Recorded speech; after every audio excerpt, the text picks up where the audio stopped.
Let's dive a little bit deeper into the topic of relative clauses. We've covered nominative and accusative relative clauses, and then we take a look at the dative.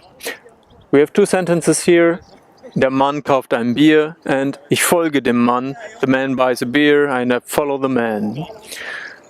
Now I want to connect these with a relative clause. I have to find a connection between these two sentences, because they have to relate to each other. That's hence the name. And I see der Mann and dem Mann. These are clearly connected, so this is exactly where I put the relative clause. Now, you remember that in a relative clause, or a relative clause is a side clause, that means the verb goes to the end. So if I do this with the second sentence, dem Mann ich folge. Yeah, and this I can put here now. Der Mann, comma, dem Mann we don't need anymore, because dem is expressing it. Ich folge, kauft ein Bier. This is it for the dative. Here we get a visitor here. He wants to learn German.